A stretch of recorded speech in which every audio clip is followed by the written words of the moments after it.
కాంగ్రెస్లో షర్మిల పార్టీ విలీనం ఖాయమైంది. ఈ వారంలో కాంగ్రెస్లో షర్మిల చేరే అవకాశం ఉంది. ఇదే సందర్భంలో ఏపీ కాంగ్రెస్ నాయకత్వ బాధ్యతల్ని షర్మిలకు గాంధీ కుటుంబం అప్పగిస్తుందనే ప్రచారం జరుగుతోంది. కాంగ్రెస్లో షర్మిల చేరితే వైసీపీ అసంతృప్తి ఎమ్మెల్యేలు ఆ పార్టీలో చేరుతారనే చర్చ జరుగుతోంది. మంగళగిరి ఎమ్మెల్యే ఆళ్ల రామకృష్ణారెడ్డి తాను షర్మిల వెంట నడుస్తానని ఇప్పటికే ప్రకటించారు. ఈ సందర్భంగా జగన్ ప్రభుత్వంపై ఆయన విమర్శలు కూడా చేశారు. దీంతో షర్మిల కాంగ్రెస్ బాధ్యతలను తీసుకుంటే అన్న పార్టీ ప్రభుత్వంపై విమర్శలు చేయడానికి ఏమాత్రం వెనుకాడదనే సంకేతాలు ఇచ్చినట్లయింది. ఈ నేపథ్యంలో ఏపీ కాంగ్రెస్ అధ్యక్షుడు గిడుగు రుద్రరాజు తాజా కామెంట్స్ చర్చనీయాంశమయ్యాయి. త్వరలో వైఎస్ షర్మిల కాంగ్రెస్లో చేరబోతున్నారని స్పష్టం చేశారు. ఈ విషయాన్ని ఇటీవల ఢిల్లీలో జరిగిన సమావేశంలో రాహుల్ గాంధీ, మల్లికార్జున ఖర్గే చెప్పారని ఆయన అన్నారు. వైసీపీకి చెందిన చాలా మంది ఎమ్మెల్యేలు, ఎమ్మెల్సీలు తమకు టచ్లో ఉన్నారని రుద్రరాజు చెప్పడం గమనార్హం.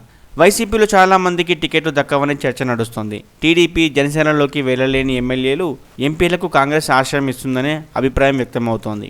ఇందుకు ఉదాహరణకు ఆళ్ల రామకృష్ణారెడ్డిని ఉదాహరిస్తున్నారు. కాంగ్రెస్లో షర్మిల చేరితే ఎంతో కొంత ఆ పార్టీకి ఊపు వస్తుందని అందరూ నమ్ముతున్నారు. ఇదే సమయంలో వైసీపీకి రాజకీయంగా నష్టమని చెబుతున్నారు. కాంగ్రెస్లో షర్మిల చేరిక రాష్ట్ర నాయకత్వ బాధ్యతలు అప్పగిస్తే తప్ప మున్ముందు ఏం జరుగుతుందో చెప్పడం కష్టమని మరికొందరు అభిప్రాయపడుతున్నారు. చూడాలి మరి ఏం జరుగుతుందో.